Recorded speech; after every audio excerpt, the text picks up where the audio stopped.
Shalom again. And as always, shalom means hello, and it means peace. And I hope you're having a lot of peace in your life right now.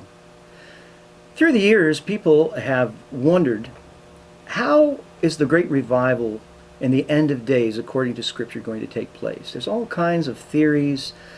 We've got premillennial theories, we've got postmillennial theories, we've got amillennial theories, and these are couched in theology. And I want to talk about the last days a little bit, just a little bit with you, and to tell you the key factor in bringing about the coming of the Messiah and the culmination of all things. Now, of the major signs in Scripture of the last days, we certainly have the gospel being spread abroad through all the world. We have the increasing evil in the world. We have extra phenomenal events in the heavens and the earth. And these are the major issues, signs of the last days. But there's one more that people neglect, and I would like to point out that scripture and a number of scriptures to your attention. One of the scriptures comes from Romans 11, chapter 15. And Romans 11, chapter 15, I'm going to read it in a way that I don't believe, but this is the major way in which this is taken.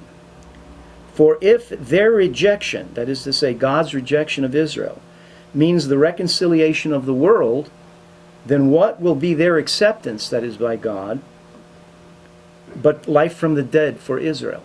Okay, so this scripture is taken to mean that Israel was rejected, but they will be accepted when they come to faith again, and that will make them alive. And I want to point out that the grammar, Greek grammar, is not satisfied with that interpretation.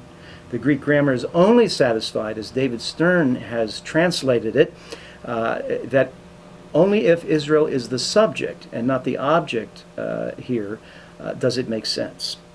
And I'll read it again. For if Israel's rejection of Yeshua, that's what it really means that the world comes into friendship with God, reconciliation with God, what will be Israel's acceptance of Yeshua but life from the dead for the world, not for Israel, for the world? So you see the parallelism here? If their rejection of Yeshua is a little life for the world, then what will their acceptance of Yeshua at large be but a tremendous revival of life for the earth? Yeshua said it this way in Matthew 23 when he's talking about his return. He said, "You will not see me again. You, the Jewish people, will not see me again until you say, Baruch haba b'shem Adonai. Blessed is he who comes in the name of the Lord." Now this is a scripture taken from the Hallel, Psalm 118. The Hallel really is Psalm 113 through 18. But in 118 you have this messianic theme of celebrating the King of Israel by saying, "Blessed is he who comes in the name of the Lord." And you know in the Gospels, of course, this was already applied to Yeshua by the common people. Yeshua says, "I will not come back until you proclaim me the Messiah." So we see that the quantifiable signs of the last days are all spurious except when it comes to the revival of the Jewish people.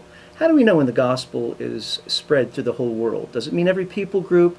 Does it mean every continent? What does it mean? How do we know when evil is enough, when it's grown enough? How do we know when the signs of the heavens and the earth are enough? How do we know? But when millions of Jewish people come to faith in Yeshua the Messiah, we will know that his coming is imminent and that the world will blossom into revival. The world will not blossom into revival until Israel blossoms into revival. That's what the scripture teaches. I hope this has been helpful to you. And again, as always, if there are comments or questions, I would ask that you would post them on the web, and we will get to them in some of these video clips. Shalom.